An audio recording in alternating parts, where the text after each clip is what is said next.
Unemployment, including discouraged job seekers, has increased to 43.2% in the first quarter. The construction sector lost the most jobs, followed by the private households and the manufacturing sector. Many suffered job losses as businesses had to cut staff numbers to stay afloat in the wake of the pandemic.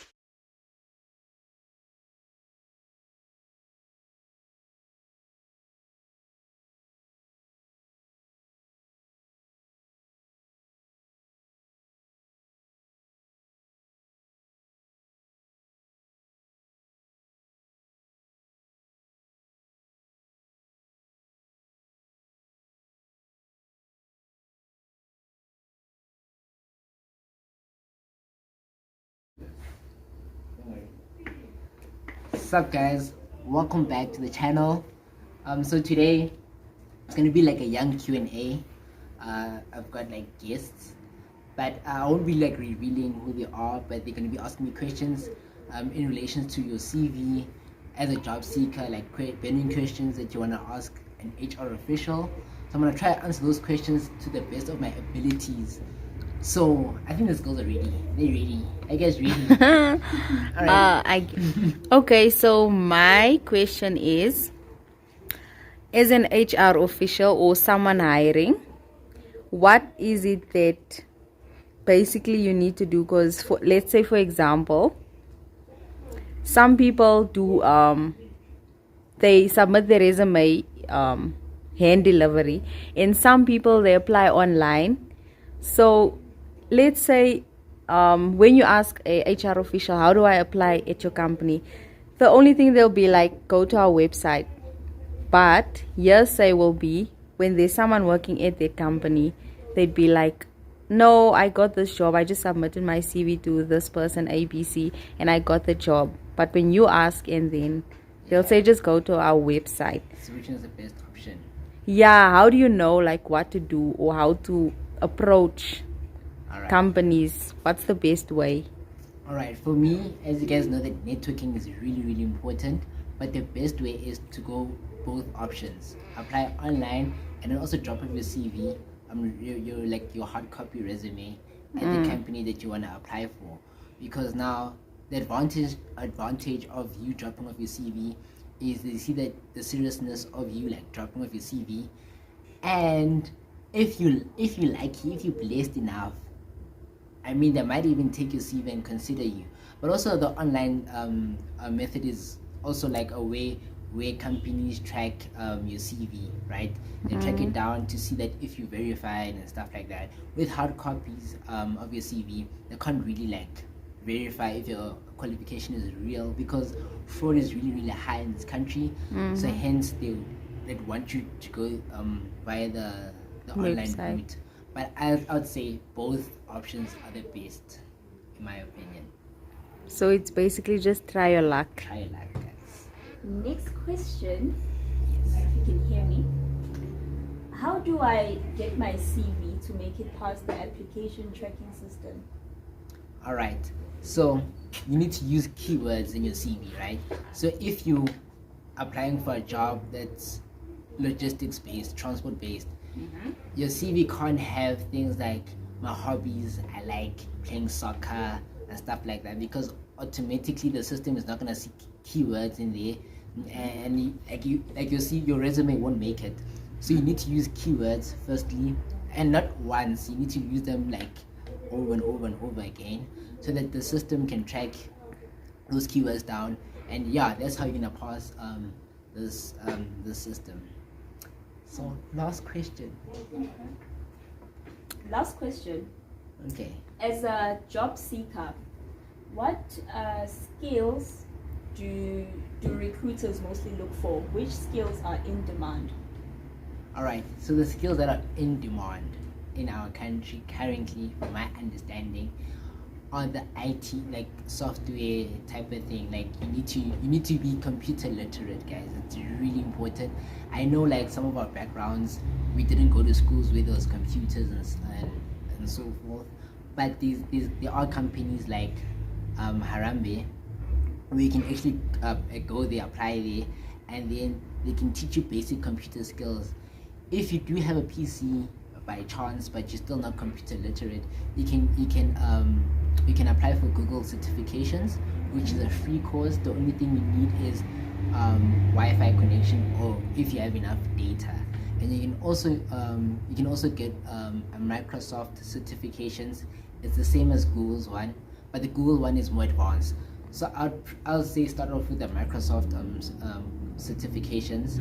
It's also a free course. I think it's got like 9 modules. I also did it, and it really helped me. Helps with editing my YouTube videos. So yeah, those are the skills that are in demand. Things that have to do with software, IT, and yeah. As I hope you guys learned a thing or two in this like young Q&A. And bear in mind, I'm not a recruiter, right? I'm not a recruiter, but then I've got like a bit of years of experience in this, because I was at one point helping them out, source out potential candidates and stuff like that. So yeah, I have like a bit of experience in that, and I did ask relevant questions, because I was also unemployed for like the longest of time, and I know being unemployed in this country, it sucks. At home they'll always be bashing you like you're finishing the food, dude. You're not doing anything with your life, but man, like it sucks and it's depressing. I understand. So we're gonna continue with the video, and I'm gonna give you guys more tips. So peace.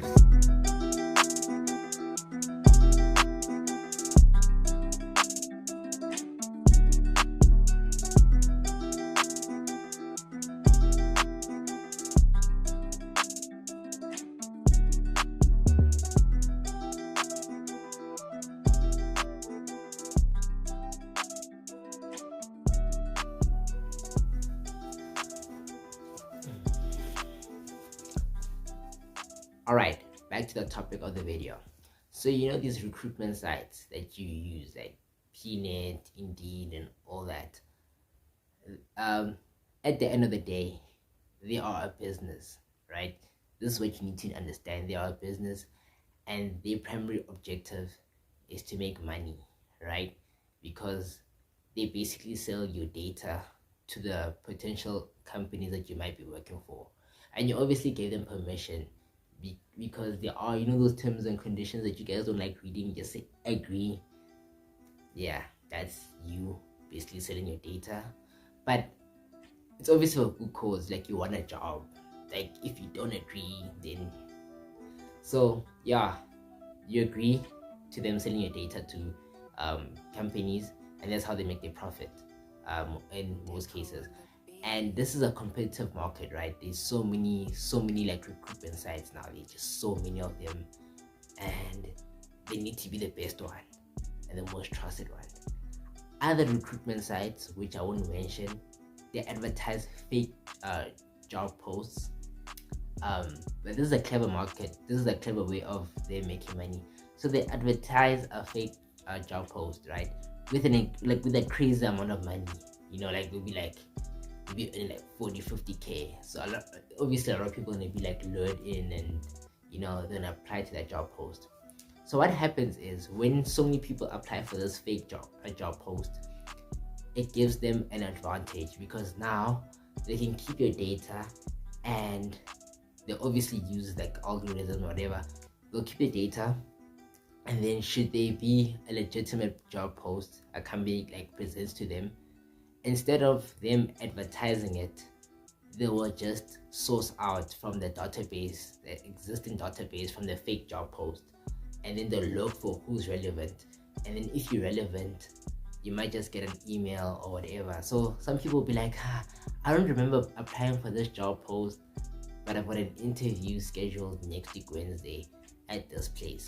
So what you need to do when you get this email is, you need to do your background check. You need to make sure that this company is relevant, and if it is, and you did your background check, another thing you need to do is, you need to tell at least 5 people that you trust.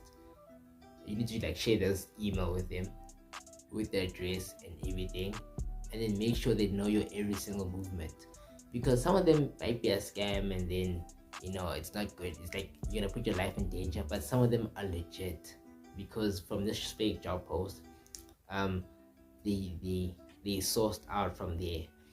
And now you ask yourself, okay, why not just advertise this?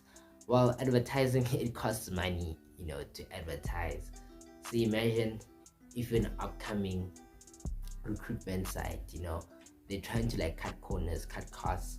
So instead of them advertising and just sourcing out from their database, it saves them so much money, because it's a business at the end of the day. You need to understand this, guys. It's a business. And also, since these things are a business, right, you need to also think like a business-minded person when you're unemployed. Unfortunately, you have to think like this, so you can get like that advantage. So these sites, they use algorithms to source out the best candidates, right? Because the best candidates, they are presented to potential recruitment, potential companies. So the way to like maneuver through this algorithm, the best way is keywords, guys. I said this like previously, earlier on in my video, is you need to use keywords and try use them as many times as possible, right? But with structure. So for me, for example, transport officer or logistics manager, this is what my job space would be, right? So what I'll do is, I will, in my resume, right, I will say that I've completed, transport management course, and then I would list my varsity subjects, modules. I will list them there, my majors, the ones with keywords like transport operations, transport planning. I'll list all those ones there, logistics management, whatever, like list all those things, so that in my resume I've got so many keywords. I have that advantage to someone that only has like one logistics word in the resume, as to me having maybe more than 10. Obviously, I'm gonna be favored. So this thing is also like, you need to see it as a business. If you see it like in that way, you're gonna get an advantage. A lot of people don't understand this. I also didn't understand this before. I wish I did. And this thing is so complex, guys. It's like fighting unemployment. It's a real thing, and unfortunately also corruption plays a huge part of this. If you don't have connections, man, you can be the most brilliant person ever with the best qualifications. If you don't have the relevant connections, you're at a disadvantage.